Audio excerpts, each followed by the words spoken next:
Every once in a while, a game comes along in the Metroidvania genre that feels like a breath of fresh air. It might be a stretch calling a retro, pixel, sprite-based game fresh, but Hunt the Night does a great job distilling the essence of multiple genres into its own unique blend. Before going into gameplay, full disclosure, I received a copy of the beta version of the game to review, so the majority of my impressions are from that version of the game, and I haven't been paid or sponsored to make this video. Alright, so right off the bat, one thing that sets Hunt the Night apart from many other retro Metroidvania games I've played is the combat. Although it looks reminiscent of something like Legend of Zelda: A Link to the Past, Hunt the Night surprisingly feels closer to Dark Souls in its combat mechanics. I know it's a bit cliche to say that a game with a dodge roll is like Dark Souls, but one thing that's hard to get across from a video is how good the game actually feels while you're playing it. Dodging is extremely fast, responsive, with animation lacks being rare, and there's a copious amount of stamina to keep panic rolling or traversing areas. After playing a game like Elden Ring, I do wish stamina didn't deplete while you were out of combat, but Hunt the Night is already very forgiving on that front. Weapons feel appropriately weighty, and while the number of weapon archetypes is a little small, each weapon is viable in its own way, and I often found myself switching weapons and armor to match specific encounters. There's a surprising amount of depth to combat with the inclusion of firearms and the ability to regain ammunition from melee attacking enemies. Managing one's ammo economy gives players a lot of agency over the way they approach combat, and there's a real sense of risk versus reward when using such a limited amount of ammunition. While I think using the analog stick to aim on a controller is a good idea, having the default melee on the button pad can be less than ideal since you need to move your thumb away from the button pad to aim, unless you're one of those claw grip using freaks. But generally, I didn't have too many issues using the right analog stick to aim with the pistol and crossbolt, but oddly enough shotguns gave me the most trouble sticking to the target. Enemies are done well and do a great job of telegraphing their attacks. Boss fights are fast and engaging, and reminded me at times of how it felt playing Bloodborne and Dark Souls.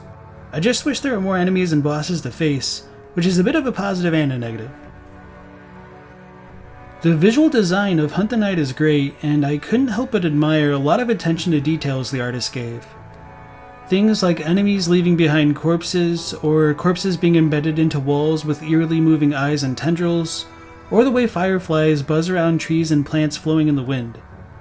They did a great job setting the ambience of the game, particularly incorporating the sound design into gameplay in things like lightning strikes, creaking floorboards, and the whispers of invisible enemies. The world of Hunt the Night also feels impressively large for having relatively few areas. However, this also works a bit to the game's detriment, since the walk of shame back to a boss encounter can feel a bit tedious if you're just trying to get back into the action. Being able to fast travel between locations is welcome, but it's a little disappointing how few fast travel points there are. There were a few times I wished I had an item or ability to return me to the last visited save point, but this was mostly when I was trying to find the last few collectibles I'd been missing. As I was playing through the beta and trying to figure out and abuse the controls, I ended up sequence breaking part of the game, so my understanding of the story isn't quite where it should be. With that being said, while I was intrigued by the lore of the world, the story ended up being a little choppy for me, so I can't give my full opinion on that. However, with the full game's release, I noticed quite a lot of NPCs were added into the game, and they might help flesh things out further. Once you beat the tutorial area, the game opens up quite a bit, and while there's a set path to follow, like I mentioned earlier, it's possible to sequence break and use glitches to get around different areas.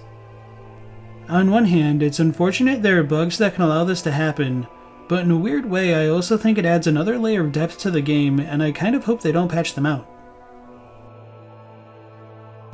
There really weren't a ton of bugs I found while playing, but I did get soft locked a couple times and had to reset my game, but this was also mostly due to me trying to break things, and I didn't have to make a new save file fortunately.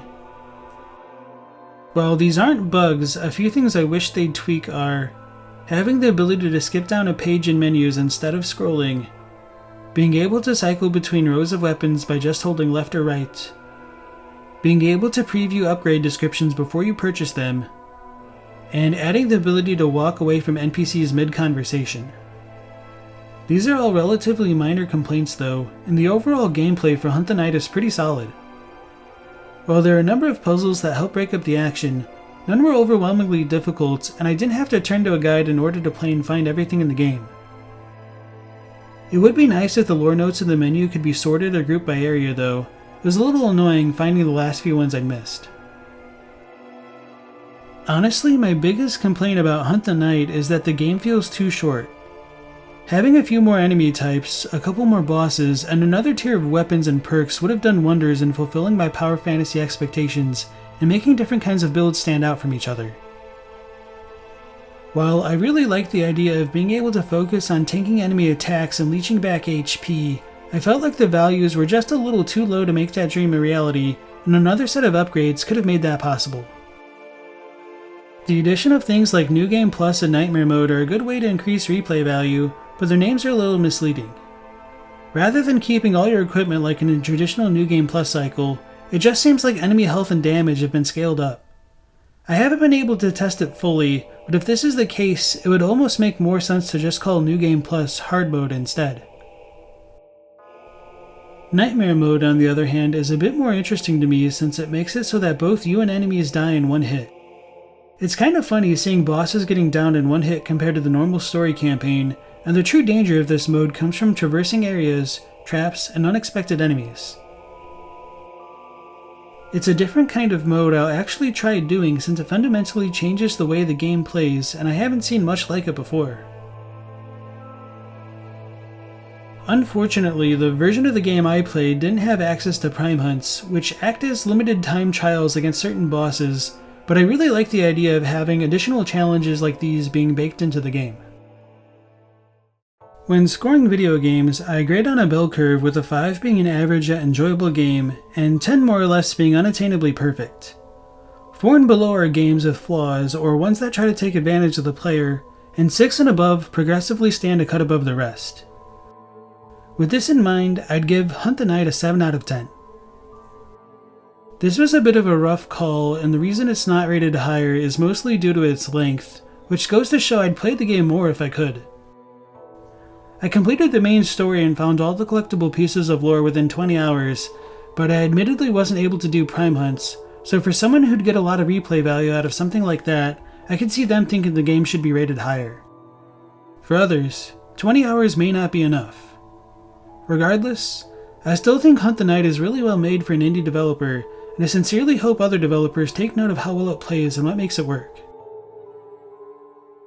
Hopefully this review and honest feedback gives you a good idea of what to expect while playing the game. I know some people think my scoring system is too harsh, but a 7 is a good score and I'm not going to artificially inflate my scores. So if you're interested in Hunt the Night, what about it has caught your eye? And if you've already played it, how do you feel about this review and what score would you give it? Let me know in the comment section below. As always, I'd like to thank my patrons and channel members for their support, especially when I'm covering different topics like this one, and I'd also like to thank Dangen Entertainment for providing me a review copy of the game. Feel free to like or subscribe. Thanks for watching. Last Protagonist out.